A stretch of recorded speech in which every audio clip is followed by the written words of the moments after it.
आदरणीय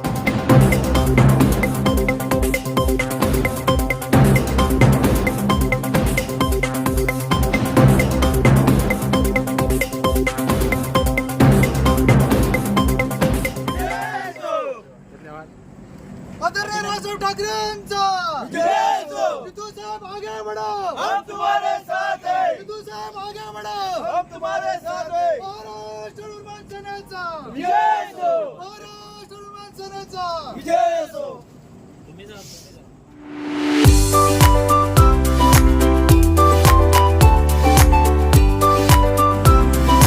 नमस्कार, मी शाहिद खेरडकर आपल्या सर्वांचं स्वागत करतो।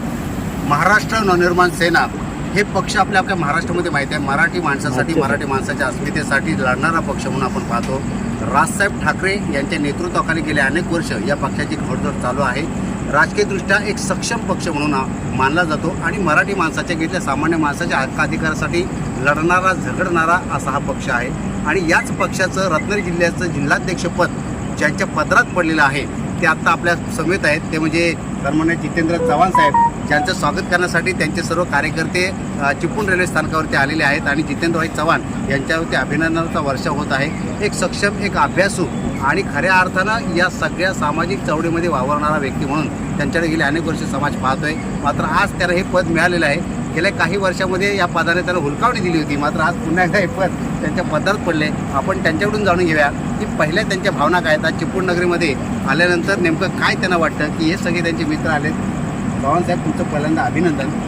आणि काय वाटतात, पहिल्या प्रतिक्रिया काय आहेत? म्हणजे मी गेले अनेक वर्ष जिल्हाध्यक्ष म्हणून काम केलं होतं, पण 2 वर्षाच्या ब्रेकनंतर पुन्हा आदरणीय राजसाहेबांनी ही धुरा माझ्याकडे दिलेली आहे। आणि हे जे माझे काही जुने सहकारी सर्वजण आहेत, आज त्यांनी हा जो माझा यथोचित सन्मान, म्हणजे अनपेक्षित सन्मान जो या ठिकाणी केलेला आहे, त्यांना मी परिपूर्ण भारावून गेलेला आहे। आज ज्या पद्धतीनं त्यांनी माझा या ठिकाणी सन्मान केला आहे, तर भविष्यात हा संपूर्ण चिपळूण विधानसभा, मी चिपळूण तालुकापुरतं मर्यादित म्हणणार नाही, तर या चिपळूण विधानसभेवर आदरणीय राजसाहेबांचा झेंडा फडकवण्यासाठी हे माझे सर्व सहकारी मला यापुढे चांगल्या पद्धतीनं मदत करतील।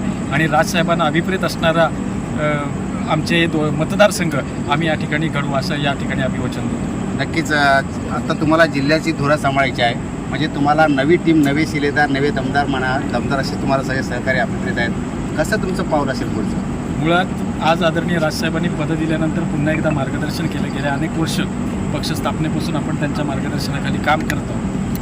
मुळात या ठिकाणी मोठ्या प्रमाणात आता संधी आहे की सत्ताधारीने केलेली सगळी जे चिखल आहे तो चिखल साफ करणं हे सर्वप्रथम आम्ही आद्य कर्तव्य समजू। आणि माझ्या सहकार्याच्या समवेत मी हा नक्कीच चिखल चांगल्या पद्धतीनं साफ करून मनसेला अभिप्रेत असणारं, आदरणीय राजसाहेबांना अभिप्रेत असणारं काम या संपूर्ण 3 तालुक्यांमध्ये करून दाखवण्याचा अशा पद्धतीने सन्माननीय राजसाहेब ठाकरेंचा विजय